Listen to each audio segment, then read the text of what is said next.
খোয়াই আগরতলা জাতীয় সড়ক এখন লাইফ রিস্ক। বিধানসভার অধিবেশনে সরব হচ্ছেন বিধায়ক রঞ্জিত দেববর্মা। খোয়াই আগরতলা ভায়া সুবল সিং জাতীয় সড়কটি বর্তমানে সাধারণ মানুষের কাছে লাইফ লাইন নয়, বরং লাইফ রিস্ক বা জীবন ঝুঁকিতে পরিণত হয়েছে।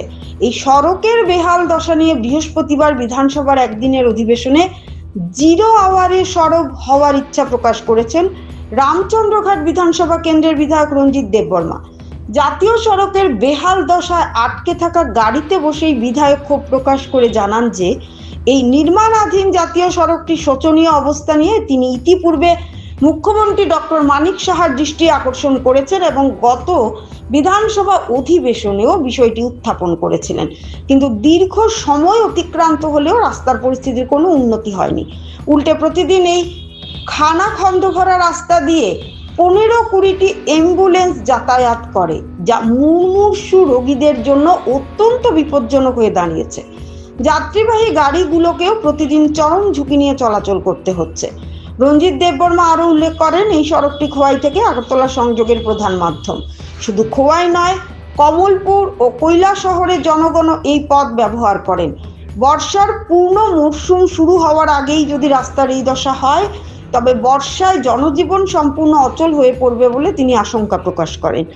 রাস্তার ভয়াবহতার এক বাস্তব চিত্র আজ খোদ বিধায়কের চলাচলের সময়ই ফুটে ওঠে। এদিন বিধায়ক রঞ্জিত দেববর্মার গাড়িটিও সড়কের কাদায় আটকে পড়ে। চালক দীর্ঘক্ষণ আপ্রাণ চেষ্টা করার পর কোনো ক্রমে গাড়িটি উদ্ধার করতে সক্ষম হন। রাজ্যের জনগুরুত্বপূর্ণ এই সড়কের দ্রুত সংস্কারের দাবিতে আগামীকাল বিধানসভায় জোরালো সওয়াল করবেন বলে জানিয়েছেন বিধায়ক। এখন দেখার বিষয় সরকারের পক্ষ থেকে এই মরণ ফাঁদ থেকে জনতাকে মুক্তি দিতে কি পদক্ষেপ নেওয়া হয়।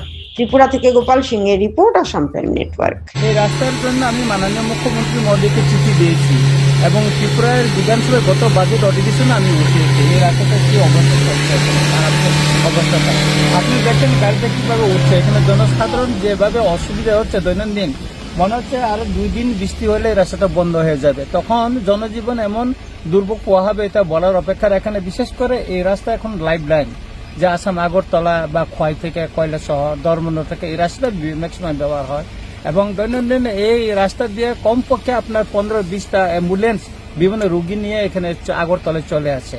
যদি রাস্তাগুলি এত জানানোর পরে যদি ঠিক না হয়, তাহলে আমাদের দুর্ভাগ্যের বিষয়।